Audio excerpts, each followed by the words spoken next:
사무엘상 2장 30절 사무엘상 2장 30절 읽습니다. 같이 읽겠습니다. 그러므로 이스라엘의 하나님 나 여호와가 말하노라. 내가 전에 내 집과 내 조상의 집이 내 앞에 영원히 행하리라 하였으나 이제 나 여호와가 말하노니 결단코 그렇게 하지 아니하리라. 나를 존중히 여기는 자를 내가 존중히 여기고 나를 멸시하는 자를 내가 경멸하리라. 사무엘상 13장 14절 말씀도 같이 읽겠습니다. 13장 14절 같이 읽습니다. 지금은 왕의 나라가 길지 못할 것이라. 여호와께서 왕에게 명령하신 바를 왕이 지키지 아니하였으므로 여호와께서 그의 마음에 맞는 사람을 구하여 여호와께서 그를 그의 백성의 지도자로 삼으셨느니라 하고, 한 절 더 보겠습니다. 사무엘상 16장 7절 말씀, 사무엘상 16장 7절 말씀 읽겠습니다. 여호와께서 사무엘에게 이르시되 그의 용모와 키를 보지 말라. 내가 이미 그를 버렸노라. 내가 보는 것은 사람과 같지 아니하니 사람은 외모를 보거니와 나 여호와는 중심을 보느니라 하시더라. 아멘.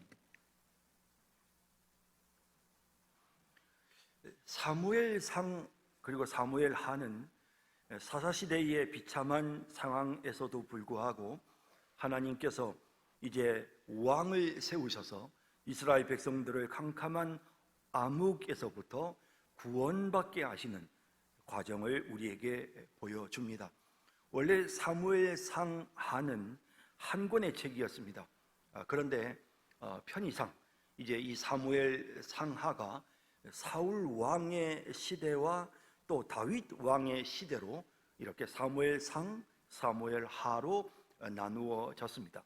그러나 전체적으로 보면 결국에는 캄캄한 어둠의 시대였던 사사시대를 지나서 하나님이 세우신 사무엘이라고 하는 한 인물이 기름 부어 사울 왕을 세우고, 하지만 그 사울 왕은 결국 실패하게 되고 이제 하나님께서 약속하셨던 하나님의 그 언약의 말씀을 따라 유다 지파의 다윗이 이스라엘의 왕이 되는 그와 같은 과정을 보여줍니다. 그렇게 함으로써 이제 왕인 다윗이 이스라엘을 제대로 통치하고 다스려 하나님의 영광이 그 나라에 가득하게 되는 이런 과정들이 사무엘상하 두 성경에 기록되어 나타나는 것입니다. 사실 우리가 이제 이 사사시대를 생각해 보면 사사시대는 하나님께서 사사들을 세우시는데 이 사사들은 이렇게 정해진 지도자라기보다는 그때그때마다 어떤 국가의 위기의 상황이라든지 또 이방민족의 침입으로 인해서 고통당하는 이스라엘 백성들이 하나님 앞에 도움을 요청하면 하나님께서 그들로 하여금, 사사들로 하여금 이스라엘을 구원하도록 하기 위해 하나님이 쓰셨던 그런 하나님의 도구들이었습니다. 그런 의미에서 생각해 보면 이제 이 사사시대는 하나님께서 친히 이스라엘을 통치하고 다스렸던, 그러니까 본격적으로 어떤 인간 지도자를 하나님이 내세우시기보다는 하나님께서 친히 통치하고 다스리셨던 그런 신정 정치 시대였다라고 이렇게 우리가 말할 수가 있습니다. 이 신정 정치 시대, 사실 사사들은 연약했고 또 사사들은 또 수명이 다하고 나면 이스라엘 백성들은 끊임없이 연약하여 지게 되는 이런 모습을 우리가 보게 됩니다. 그래서 사사기는 우리에게 왕의 필요성을 계속해서 보여주었습니다. 그때 이스라엘에 왕이 없으므로 사람마다 자기 소견에 옳은 대로 행하였더라라고 되어 있습니다. 진정한 왕, 참된 왕, 사실은 왕은 하나님이십니다. 하나님이 친히 통치하시고 다스리시죠. 사람들이 기드온에게 와서 우리의 왕이 되어달라라고 요청했을 때 기드온이 한 말이 무엇입니까? 하나님이 이스라엘을 다스리시는 왕이시다라고 했습니다. 예, 하나님이 왕이십니다. 하나님이 통치하십니다. 그런데 그 하나님 아버지 왕이신 하나님의 통치를 온전히 받들어서 하나님의 백성들을 이끌어가는 왕이신 하나님의 통치에 순종하면서 백성들을 이끌어가는 그와 같은 왕, 그와 같은 통치자가 필요하다. 그래서 사사기는 계속해서 우리에게 왕의 필요성을 말하고 있고, 그리고 그 필요성 때문에 이제 룻기를 통해서 하나님께서 장차 유다 지파의 후손에서, 그리고 또 룻의 남편이었던 보아스를 통해서 하나님께서 이제 그 집안에 다윗이 탄생하게 하시는, 이렇게 하심으로써 하나님께서 진정 참된 왕을 이스라엘을 위해 세우시는 이런 내용들을 우리가 사사기를 통해서 보았는데, 이 사사기의 구체적인 그 모든 내용들이 실현되어지는 과정, 다윗이 정말 이스라엘의 진정한 왕의 자리에 세워지는 과정을 사무엘상, 사무엘하 이 두 성경이 우리에게 보여주고 있는 것입니다. 그런데 우선 이제 이 사무엘상이라는 성경을 우리가 좀 봐야 되는데요, 우리가 이번 주간에 이제 사무엘상을 봤습니다. 그런데 사무엘상 1장에서부터 7장까지의 사무엘이라고 하는 한 인물이 출생하는 과정이 나타나고 있습니다. 그리고 그 사무엘이 이스라엘을 통치하는 과정도 보여집니다. 이들이 굉장히 중요한 역할을 하는데요, 이 사무엘의 어머니였던 한나, 그리고 또 이 사무엘은 굉장히 중요한 역할을 합니다. 그들의 모습 속에서 우리는 경건함을 보게 됩니다. 하나님 앞에 나와서 기도하고 전적으로 하나님을 믿고 의지하며, 또한 하나님의 명령에 순종하는, 그리고 하나님께 약속한 소원을 철저하게 지키는 그런 한나의 모습과 사무엘의 모습을 보게 됩니다. 하나님은 한나와 사무엘 같은 사람들을 쓰셨습니다. 반면에 당시 엘리 제사장이나 엘리 제사장의 아들들 홈리와 비느하스는 하나님의 말씀에 전혀 순종하지 않았습니다. 그들에게는 영광스러운 제사장의 직분이 있었지만, 그러나 그들은 하나님을 신뢰하거나 하나님을 믿고 의지하거나 하지 않았고, 그들은 그들의 욕망을 따라서 살았습니다. 사무엘상 1장에서 7장까지의 내용에서는 이제 이 사무엘이 출생함으로써 사사시대의 그 캄캄한 어둠의 시대가 이제 마무리가 되어지는, 마지막 사사의 역할을 하는 이 사무엘의 모습, 그리고 이제 이 사무엘이 제사장 선지자의 역할을 하면서 이제 왕을 세우게 되는 그런 과정을 보여주는데요, 1장에서 7장까지가 이제 사무엘이 주로 활동했던 시대의 모습을 보여줍니다. 그리고 이제 8장에 가면 이스라엘 백성들이 사무엘에게 왕을 구하는 장면이 나오죠. 물론 사무엘에게도 책임이 있습니다. 사무엘의 두 아들들이 제대로 된 백성들의 존경을 받지 못했고요, 그러다 보니 그들이 지금 이스라엘 백성들이 와서 사무엘, 당신이 이제 나이 들어서 더 이상 우리를 통치하고 다스릴 수 없다면 우리는 당신의 아들들이 우리에게 관여하기를 원치 않고 우리도 다른 나라처럼 왕을 세워주세요 라고 요구하는 그런 내용이 8장에 기록되어 있습니다.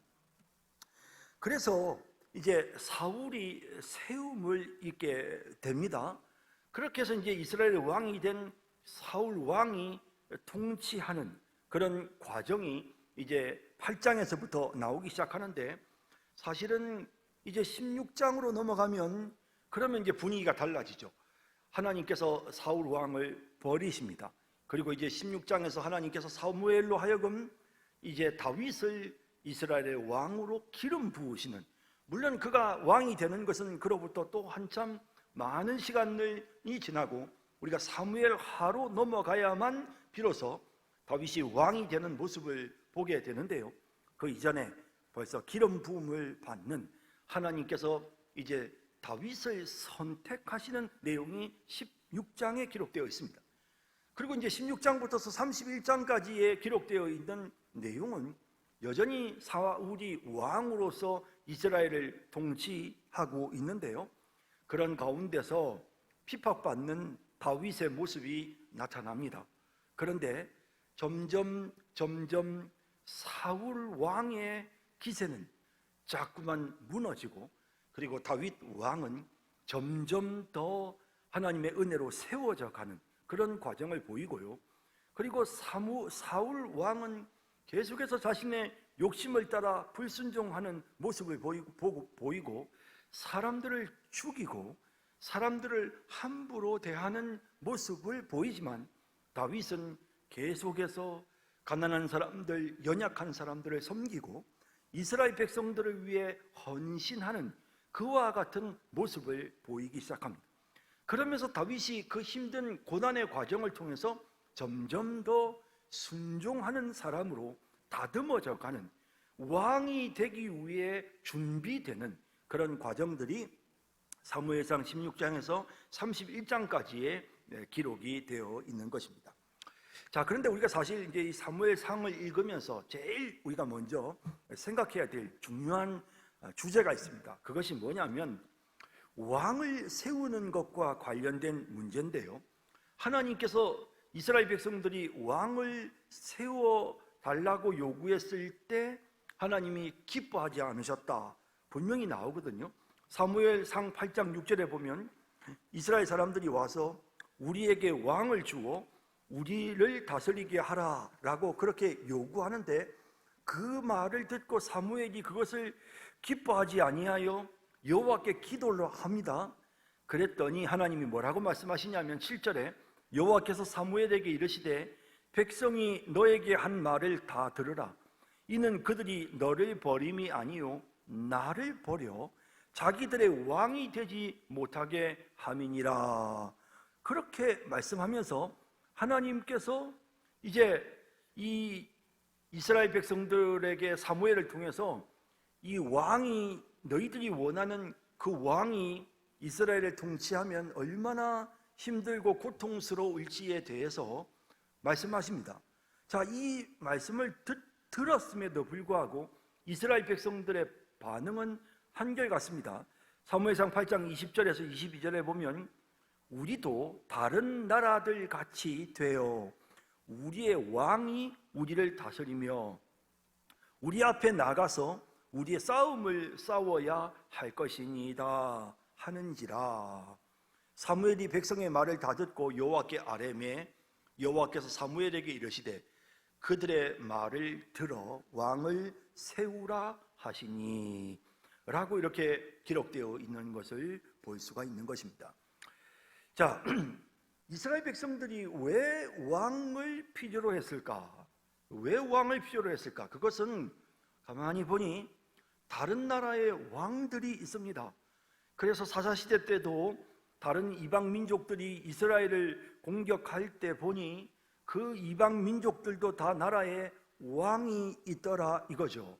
그리고 왕이 통치하고 다스리는 왕의 친위 군인들, 병사들이 있는 겁니다.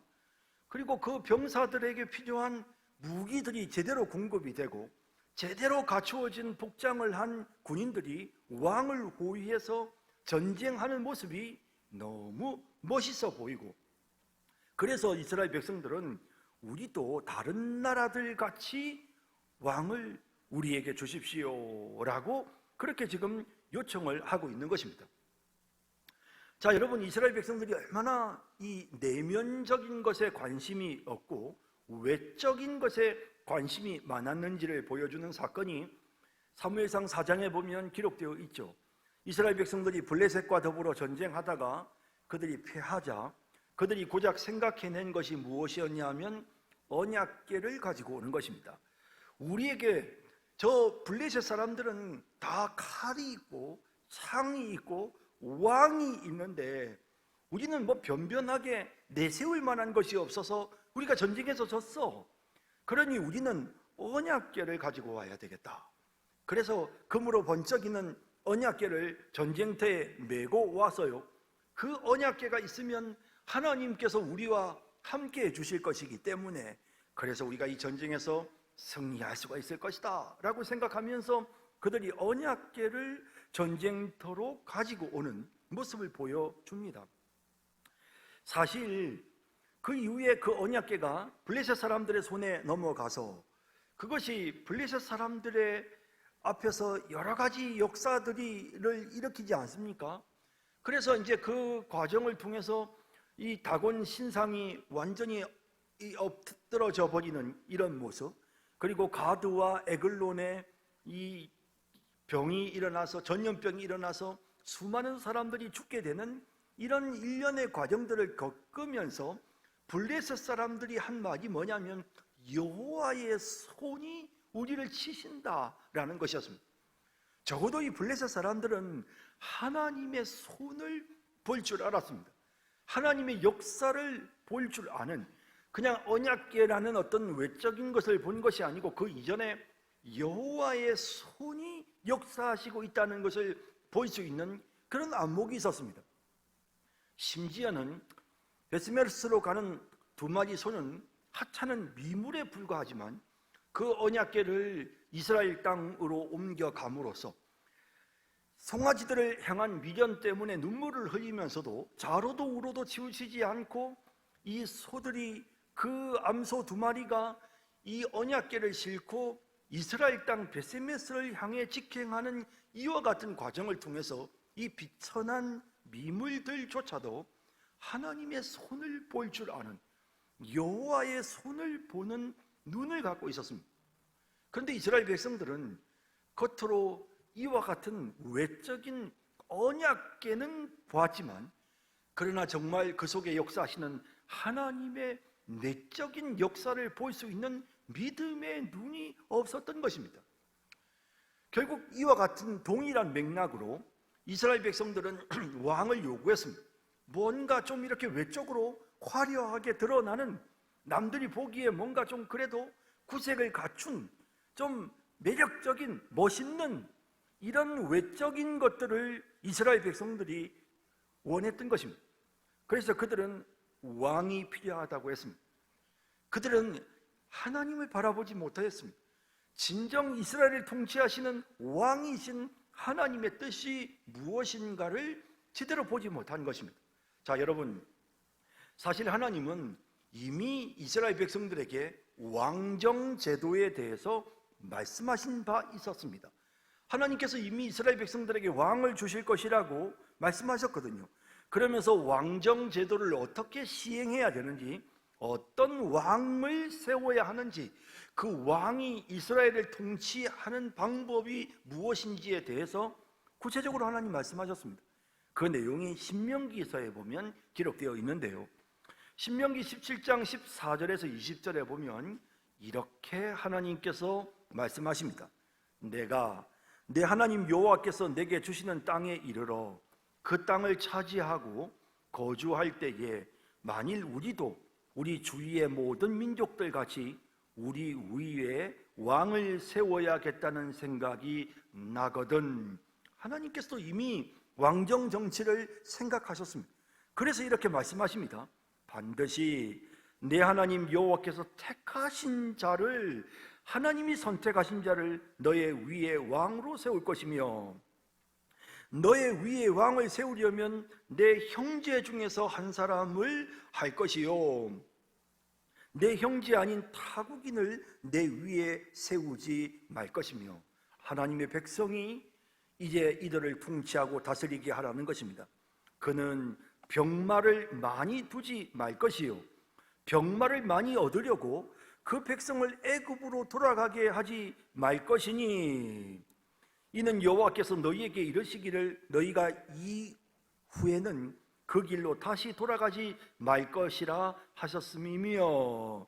그러니까 이 군인들을, 그러니까 병력을 갖춘 제대로 된 군대를 만들어서 그 군대를 의지하는 다른 이방 나라의 왕들처럼 그렇게 하지 말라는 것입니다. 또 그에게 아내를 많이 두어 그의 마음이 미혹되게 하지 말 것이며, 자기를 위하여 은금을 많이 쌓지 말 것이니라. 자신의 욕심을 따라서 사는 왕은 실패한 왕입니다. 그렇게 하지 말라는 것입니다. 그가 왕위에 오르거든 이 율법서의 등사본을 레위 사람 제사장 앞에서 책에 기록하여 평생에 자기 옆에 두고 읽어 그의 하나님 여호와 경외하기를 배우며 이 율법의 모든 말과 이 규례를 지켜 행할 것이라. 그리하면 그의 마음이 그의 형제 위에 교만하지 아니하고 이 명령에서 떠나 좌로나 우로나 치우치지 아니하리니 이스라엘 중에서 그와 그의 자손이 왕위에 있는 날이 장구하리라 라고 하나님께서 말씀하신 것입니다. 자, 여러분, 그렇다면 하나님께서 이렇게 왕 제도에 대해서 말씀하셨는데 왜 이스라엘 백성들이 왕을 달라고 요구했을 때 하나님이 진노하신 겁니까? 하나님께서 저들이 지금 나를 버렸다라는 표현까지 쓰시면서 하나님께서 그것을 아주 정말 못마땅하게 여기시는 모습을 보게 된단 말입니다. 자, 여러분, 왜 그랬습니까?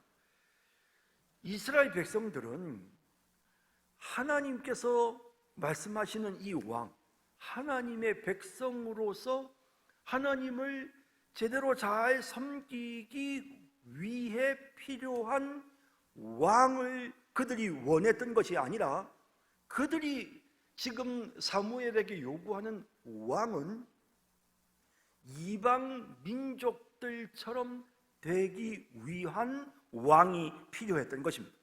세상 사람들처럼 살아가기 위한 왕, 자신들의 욕심을 채워주고 자신들의 욕망을 만족시켜줄 그런 왕, 그런 왕을 그들이 원했던 것입니다. 그러니 하나님께서 이 이스라엘 백성들의 요구를 기뻐하지 않으셨던 것입니다. 동기가 잘못된 것입니다. 제도 자체에 문제가 있는 것이 아니라 그들의 그 마음 자세와 동기와 그 중심이 잘못된 것입니다. 하나님은 호세아 선지자를 통해서 왕을 의지한 이스라엘 백성들을 이렇게 책망하십니다. 호세아 13장 9절에서 11절에 보면 이스라엘아 네가 패망하였나니 이는 너를 도와주는 나를 대적함이니라. 전에 네가 이르기를 내게 왕과 지도자들을 주소서 하였느니라. 네 모든 성읍에서 너를 구원할 자 곧 너의 왕이 내 왕이 이제 어디 있으며 너의 재판장들이 지금 어디 있느냐. 결국에는 이 인간의 왕들이나 지도자들은 한시적으로는 이스라엘 백성들에게 도움이 되었지만 결코 그들에게 계속적인 도움이 되지 못했다는 것입니다. 11절에 그래서 어떻게 해요? 내가 분노함으로 너에게 왕을 주고 진노함으로 패하였노라 라고 말씀하시는 것입니다. 자, 여기 이 구절이 바로 사울 왕을 하나님께서 세우신 이유와 하나님께서 사울 왕을 패하신 이유를 우리에게 보여주고 있는 것입니다. 이스라엘 백성들이 미스바에 모여서 하나님 앞에 회개하고 하나님께 돌아가리라 하며 기도하고 있을 때 블레셋 사람들이 이스라엘을 공격해 오죠. 그럴 때 하나님께서 역사하십니다. 우레와 번개를 통해서 이 블레셋 군대가 흩어지게 하고 전쟁에서 승리하게 하지 않습니까? 그리고 그곳에 돌을 세우고 그 돌의 이름을 에벤에셀이라고 지었습니다. 에벤에셀이라고 하는 이름의 뜻이 무엇이냐 하면 하나님이 여기까지 도와주셨다라는 뜻입니다. 그런데 신학자들은 이 돌의 이름이 하나님의 은혜에 감사해서 하는 표현이었다기보다는 그들의 마음의 그 속내를 보여주는 이름이었다는 것이죠. 다시 말하자면 그 말이 의미하는 바는 하나님 여기까지 우리를 도와주셨네요. 감사해요. 이제 됐어요. 라는 뜻이었다는 것입니다. 하나님 우리를 여기까지 도와주셨는데 이제부터는 우리가 알아서 할게요. 하나님 이제 우리가 왕하고 한번 해볼게요. 지금까지 도와주신 거 감사한데 이제 됐어요. 우리가 이제 알아서 좀 해야 되지 않겠어요? 라고 하면서 이제 하나님을 떠나는, 그래서 세상의 왕을 원하는 그런 모습을 보였다는 것입니다. 하나님은 그래서 이스라엘 백성들이 원하는 왕을 세워주셨습니다. 우선은 멋진 외모를 가진, 그래서 정말 키가 아주 큰, 다른 사람들보다 한 10cm는 더 키가 큰 그런 사울을 당당하게 아주 멋진 외모를 가지고 있었던 사울을 이제 이스라엘의 왕으로 세웠던 것입니다. 그리고 왕이 되자마자 바로 병력을 모으기 시작합니다. 군대를 불러 모으기 시작합니다. 왕이 되자마자 군대 병력을 모아서, 그리고는 왕이 되자마자 전쟁을 하면서 하나님께서 말씀하신 그 하나님의 명령을 따라서 행하지 않습니다. 아말렉을 진멸하라고 했는데도 사울 왕은 그렇게 하지 않았습니다. 더군다나 하나님께서 자신이 전쟁을 해야 되겠는데, 그런데 지금 아직까지 사무엘이 와서 하나님 앞에 제사를 드리지도 않았는데 이제 기다리라고 했음에도 불구하고 그 기다리라고 하는 그 기다림을 기다리지 않고 자기가 스스로 제사를 지냅니다. 이건 무슨 뜻이냐면, 그가 생각할 때는 이 제사라는 외적인 이런 이 행위, 제사라고 하는 이 외적인 행사를 해야만 전쟁에서 우리가 이길 수 있다. 그러니 사무엘이 없으면 나라도 지금 이 행사를 해야 된다. 그러니까 그의 중심이 전쟁에서 승리는 하고 싶고, 그 전쟁에서 승리하기 위해 제사라는 걸 이용하려고 하는 것입니다. 그 제사가 의미하는 정신과 목적을 안다면 그가 나설 수가 없는 것입니다. 그런데 급히 전쟁에서 승리는 해야 되겠고, 승리하기 위해서는 제사는 필요한데 사무엘이 없네. 아이, 그럼 뭐 내가 하지. 이렇게 하나님 앞에 드려지는 그 거룩한 영적인 행위조차도 그는 그저 그야말로 자기 목숨, 자기의 욕심을 채우는 것으로 사용하고 있는 것입니다. 아말렉에게서 가지고 온 이 양떼들과 가축떼들은 하나님께 제사 드리려고, 하나님 앞에 제사 드리기 위해서 가지고 왔다라고 핑계를 댔지만, 사실은 그의 마음속에 있는 것은 하나님께 드리는 거룩한 영적인 행위를 이용해서 자기 욕심을 채우려고 하는 이런 모습을 보여주는 것입니다. 그런데 이와 같은 이 사울 왕의 모습, 결국에는 이제 하나님께로부터 버림을 받게 되는 것입니다. 이스라엘이 위기의 상황에 처했을 때 사실은 자기가 가서 싸워야 되는데 자기 아들 요나단이 가서 싸우고요, 그리고 또 골리앗이 등장했을 때 자기가 가서 싸워야 됩니다. 이스라엘 백성들은 싸워줄 왕을 원했어요. 그래서 사울 왕이 가서 싸워줘야 되는데 사울 왕만 유일하게 제대로 된 갑옷이 있었고 제대로 된 칼이 있었습니다. 그런데 결국 사울 왕이 나서지 못했습니다. 그래서 다윗이 믿음으로 나아갑니다. 하나님께 순종하는 믿음으로 담대히 나아가서 이 전쟁에서 승리를 거두게 되는 것입니다. 다윗은 끊임없이 이스라엘 백성들을 돕고 이스라엘 백성들을 섬기고 가난한 자들을 긍휼히 여기고 돕습니다. 사울 왕은 그렇게 하지 않습니다. 우리는 이런 모습들을 통해서 결국 하나님께서 자신의 구원의 역사를 이루시기 위해 쓰시는 사람이 있다는 것을 깨닫게 됩니다. 우리는 한나에게서 사무엘에게서 하나님의 구원의 역사를 이루어 가시는 과정에서 그들을 하나님이 쓰시고 있다는 것을 보게 됩니다.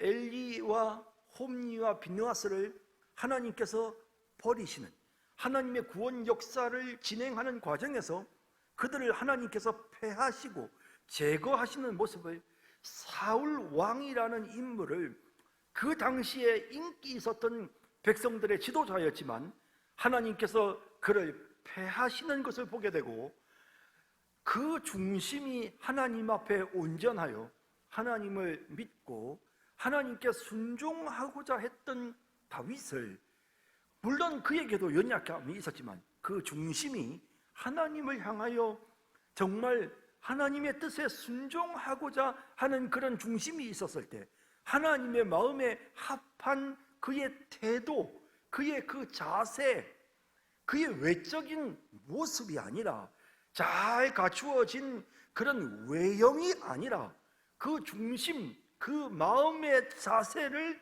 하나님께서 보시고 그 마음이 하나님의 마음에 합할 때, 그때 하나님께서 이제 다윗을 하나님의 구원 역사의 위대한 도구로 사용하시는 이런 모습을 우리가 사무엘상을 통해서 보게 되는 것입니다.